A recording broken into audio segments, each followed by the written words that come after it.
Coming into 2023, Palantir was at an all-time low, and so were growth rates and expectations and some of its investors. You even had some so-called Palantir experts saying Palantir was about to go bankrupt. Yeah, I'm not letting that go. But over the following 12 months, the stock recovered all that it had lost in the previous 12, with an impressive 200% year-to-date return, challenged only by the likes of Nvidia. In this video, we'll be getting to the bottom of whether 2024 will be another breakout year for Palantir, or a year of consolidation. Let's go. We'll get started by talking about what worked for Palantir in 2023. The quick answer is a lot. Sentiment started from a low base and flipped hard. So here are the three biggest reasons that I believe Palantir stock outperformed so significantly in 2023.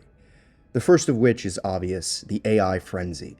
AI was the trend to be in 2023, with the ChatGPT and Gen AI explosion driving Nvidia from the hundreds of billions into the $1 trillion range. If you use software, you can get a 10x efficiency ratio on those. So you need 1/10.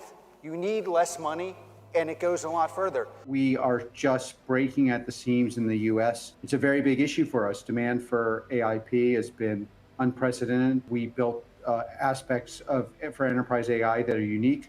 The market's beginning to recognize it. Nvidia wasn't the only beneficiary here. Palantir, with its engineering-first culture, quickly redirected resources to build an LLM platform in record time, aptly named Artificial Intelligence Platform. For whatever reason, I think I have some kind of weird ability where, I have picked some of the best and managed some of the best engineers in the world consistently. At Palantir, we build a software that will allow you to process large language models, rebuild the output of large language models, turn it into what we call an agent, which is a safe algorithm you can run across your enterprise, and we can interact back and forth with large language models or other forms of AI so that the algorithm of large model understands your enterprise, but you don't outsource the knowledge of your enterprise to the large language model. Implemented correctly, large language models and AI are a crazy advantage over people who don't. And you could just take very simple examples on margins in business, efficiency and allocation, resource allocation, rebuilding your enterprise so that you get the most efficient parts at the right time. With this causing a surge in commercial interest, Palantir's growth prospects appeared to have caught a new gust of wind from the slowdown it was seeing in its government revenues. Then we had the surprise profitability on top of that. Palantir's unexpected profitability quarter after quarter was a surprise to the market. I'm happy to say all viewers of this channel would have been a little less surprised by this, as it's something we've closely tracked and predicted with high conviction. But the company achieved GAAP profitability for 4 consecutive quarters, making it eligible for the S&P 500 inclusion. Now, delivering profitability indicated not just a strong financial turnaround, but also the company's ability to grow its revenue while managing costs and expenses in a tough macro environment. And this led to a significant increase in institutional interest. And there's a huge retail presence. Right. And I think this is one where maybe retail has been ahead of institutional in terms of understanding the actual potential AI story. I can tell you in my conversations today, it's really institutional investors being like, okay, what am I missing in this story? Where is the actual total addressable market opportunity? And can they go from government to commercial? Because I think when you start to look at it, that for them is really the opportunity. Dan Ives initiated coverage and set his target at $25 per share by the summer of 2024. And other sell-side Wall Street analysts increased their price target and estimates over the course of the year as well. They're probably in this market the purest AI play out there. Now they built it, others are coming, but it just speaks to our view in this fourth industrial revolution. Palantir is going to be a big player. You could sleep well at night when Palantir ultimately has your data in terms of from an AI use case perspective, and they're the only ones out there. They've proven it. Now they're proving it in the enterprise. That becomes a bigger piece. That's why then the stock gets re-rated, which is why we're bullish on it. But the question isn't what has happened. We all know what has happened. It is what will happen and how can we maintain certainty that it will. So here are 3 major catalysts for the 2024 Palantir story, and then I'll share with you my price targets for bear base and bull cases for next year. Starting with the S&P 500 inclusion. Palantir is now eligible for this, and I believe it will happen in the first half of 2024, probably in Q1 by my estimation. So why can you believe me on this? Well, I was one of the few people saying that it would take an extra quarter for Palantir to get included. They would not get included directly after they had achieved their fourth quarter of GAAP profitability. This is unlike what everyone else was saying, as far as I could tell in the Twitterverse. Now, my reason for this is because Palantir's first GAAP quarter of profitability was not operational profitability. And I knew the S&P probably would want to see 4 operationally profitable quarters, meaning that Palantir will achieve that in Q4 and become eligible in Q1. So now this is widely expected, or at least it will be by the time we get closer to that happening. This is why Palantir stock didn't really sell down immediately after not getting approved, but did sell down after for other reasons. I do expect a rise into the inclusion announcement, a pop after, and potentially some consolidation from that point forward. But the bottom line is that further increasing institutional ownership is significant for the long-term story of Palantir stock for obvious reasons. And this is going to be a lot of buying that has to happen. It's a supply and demand story. Depending on Palantir's market cap by the time of inclusion, there will be a certain number of Palantir shares demanded at that closing cross. But if there aren't too many market participants willing to sell, the stock will naturally continue to rise. Now, I am not suggesting a significant squeeze of any kind, and we all know how volatile Palantir stock can be. For all I know, the stock will rip to $25 on inclusion news and then drop back to $10 after that. It's impossible to say for sure. I am simply sharing the possibility that this could be at least a 25% positive impact to Palantir's stock price in the months before and after it happens.